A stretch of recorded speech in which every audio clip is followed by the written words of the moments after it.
নমস্কার বন্ধুরা, আমি লিপিকা চলে এলাম পূর্ব মেদিনীপুর থেকে তোমাদের সঙ্গে আরেকটা রেসিপি সোয়াবিনের। তো আজকে সোয়াবিনটা রান্না করেছি কাঁঠালের বিচা, আলু, টমেটো দিয়ে। তো চলো তোমাদের সাথে শেয়ার করি। তো তরকারিটা হয়ে গেছে, নামাচ্ছি, তোমরা দেখো এই ভিডিওটা। আর তার সঙ্গে যেহেতু চারিদিকে জল হয়ে গেছে, ডুবে গেছে, তো কিছু পুঁইশাক তুলে এনে কিছু পুঁইশাককে ভাজা করেছি। আর তার সঙ্গে একটা সোয়াবিনের রেসিপি করেছি, একদম মাংস ঝোলের মতো। তো চলো বন্ধুরা, তোমাদের সঙ্গে শেয়ার করি কিভাবে করলাম রান্নাটা। আর ভিডিওটা দেখার অনুরোধ রইল, স্কিপ না করে। আর যদি আমার এই রান্না তোমাদের ভালো লাগে, অবশ্যই লাইক, কমেন্ট, শেয়ার করতে ভুলো না। তো চলো বন্ধুরা, তোমাদের সঙ্গে শেয়ার করি আজকে এরকম কী সুন্দর পাতলা যেন মাংসের ঝোল, তাই না? তো মাংসের ঝোলের মতো চলো একটা সোয়াবিনের রেসিপি, যেটা কাঁঠালের বিচা দিয়ে করলে দুর্দান্ত হয়, খেতেও দারুণ হয়, স্বাদেও খুব সুন্দর হয়েছে। তো আমি তো প্রথমেই দেখো বসে পড়েছি রান্না করতে। তো এটা আমার অনুশাল, আর প্রচণ্ড ঘেমে গেছিলাম, তোমরা দেখতে পাচ্ছ। বৃষ্টি থামলেও কী আছে, কিন্তু প্রচণ্ড গরম। আর তার জন্যে তো আজকে বলবো চলো তোদের সঙ্গে একটু রান্নার দৃশ্যটা দেখানো যাক, যে আমি রান্না করতে করতে কেমন ঘেমে যাই। এই দেখো চৌকো চৌকো আলু কেটে নিয়েছি, কাঁঠালের বিচার, সয়াবিন নিয়ে নিয়েছি, আর পুঁইশাক কেটে নিয়েছি, আর উনুন ধরিয়েছি, গরম জল বসিয়ে তার মধ্যে নুন দিয়ে দিয়েছি। এবার নুন দেওয়ার পরে তার মধ্যে আমি সোয়াবিন অল্প দিয়ে দিলাম, সোয়াবিনটাকে একটু সেদ্ধ করার জন্য। তোমরা গরম জল করেও নিচে নামিয়ে করতে পারো, তো আমি উনুনের মধ্যেই দিয়ে দিয়েছি। এবার আমি সোয়াবিনটাকে নামিয়ে নেবো। তো হয়ে গেছে, এবার সোয়াবিনটাকে নামিয়ে নিলাম, দেখো বন্ধুরা। এবার তো তারপরে এবার চলো, এবার আমি পুঁইশাকটাকে রান্না করব। তার জন্য কড়াটাকে আবার ভালো করে একটু জল দিয়ে ধুয়ে নিলাম, যেহেতু এটা শুধু হালকা করে ভাপিয়ে নিয়েছিলাম সোয়াবিনটাকে। আর সোয়াবিনটাকে নুন দেওয়ার কারণে যাতে সোয়াবিনটা ইয়ে না লাগে। এবার পুঁই শাকটাকে ভাপিয়ে নেবো, যেটা পুঁই শাক ভাজা করবো পেঁয়াজ রসুন দিয়ে, তাই জন্য পুঁই শাকটাকে ভাপিয়ে নেবো। তো চারিদিকে তোমাদের দেখানো হয়নি জল কীরকম হয়ে গেছে। তো এইদিকে দেখো আগুনটা কি সুন্দর জ্বলছে ঠিকই, কিন্তু জ্বালাতে অনেকটাই অসুবিধা, যেহেতু বৃষ্টি হচ্ছে। তারপর নুন হলুদ দিয়ে একটু হালকা চাপা দিয়ে দিলাম, যেটা সেদ্ধটা তাড়াতাড়ি হয়ে যায়, আর পুঁই শাক থেকে তো জল বেরোয়। আর এদিকে আমি গরম সোয়াবিনগুলোকে ঠান্ডা জলে ভালো করে আবার ধুয়ে নিচ্ছি।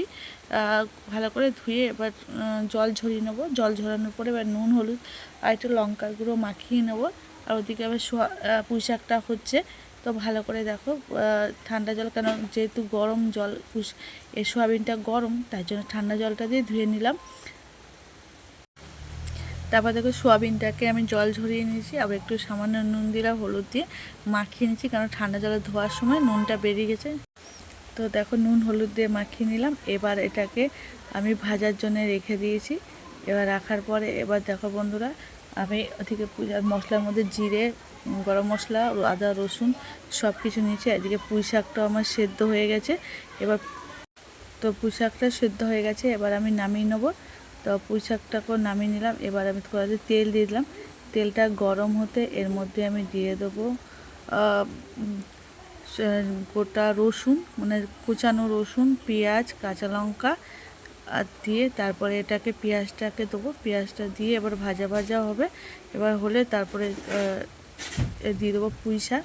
তো ভালো করে পেঁয়াজটা ভাজা ভাজা হচ্ছে ততক্ষণ, তো পুঁই শাকগুলোকে দিয়ে দিলাম। এবার পুঁই শাকটাকে ভাজা করব। পুঁই শাক ভাজা খেতে কিন্তু দারুণ লাগে। আর নরম নরম যদি পুঁই শাক হয়, আর সুস্বাদু পুঁই শাক হলে, তাহলে তো আর দেখার মতো না। তো আমার পুঁই শাক ভাজা হয়ে গেছে। এবার আমি পুঁই শাক ভাজাটাকে নামিয়ে নেবো। তোমরা দেখতে পাচ্ছ বন্ধুরা, তো কড়া থেকে লেগেছিলো যেগুলো অবশিষ্ট, সেইগুলোকে নামিয়ে দেবো। এবার কড়াটাকে আমি ধুয়ে নেবো। কড়াটাকে ধুয়ে এবার আমি রান্নাটা করব। তো আমার হয়েছে পুঁই শাক চচ্চড়িটা। তোমাদের কেমন লাগলো পুঁই শাক চচ্চড়ি অবশ্যই কমেন্ট করে জানিও। আর এদিকে কড়া ধুয়ে নেওয়ার পরে তেল দিয়ে দেবো কড়াতে। তেল দেওয়ার পরে এবার আমি সব কিছু একসঙ্গে আজকে রান্নাটা করব। তোমরা দেখতে থাকো। তেজপাতা দিয়ে দিলাম, তেজপাতা, তারপরে গোটা জিরে ফোড়ন দিলাম। দেওয়ার পরে এবার পেঁয়াজ দিলাম। পেঁয়াজের পরে পেঁয়াজটা একটু ভাজা ভাজা হবে, তারপর দিয়ে দেবো আমি। এদিকে ধোঁয়া হচ্ছে, কীরকম উনুনটা দেখতে পাচ্ছ। তো এদিকে পেঁয়াজটা ভাজা ভাজা হচ্ছে ততক্ষণ, কাঁঠালের বিচাগুলো দিয়ে দেবো। কাঁঠালের বিচা দেওয়ার পরে কাঁঠালের বিচা, আলু দিয়ে দেবো। এবার এগুলোকে দিয়ে ভালো করে এবার এটা আর ভাজা হবে। এটাকে আমি কিছুক্ষণ চাপা দিয়ে এটা ভাজবো। তারপরে আমি সোয়াবিনটা দিয়ে দেবো। তারপরে দেখো আলু আর দিয়ে দিলাম। এবার এটাকে ভাজা ভাজা করব। ভাজা ভাজা করবো, এতে সোয়াবিনটাকে দিলাম। সোয়াবিনটা ওর সঙ্গে ভেজে নেব। ভেজে নেওয়ার পরে এবার আমি এর মধ্যে দিয়ে দেবো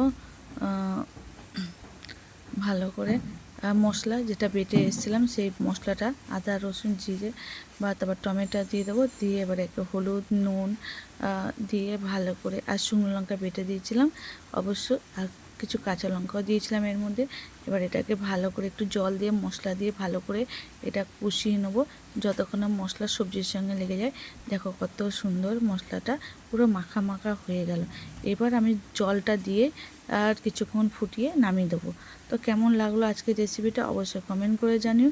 তারপর জল দিয়ে দিলাম, জল দেওয়ার পরে দেখো তো হয়ে গেল রান্নাটা। তো বাই বাই বন্ধুরা, ভিডিওটা দেখার জন্য অসংখ্য ধন্যবাদ, টাটা।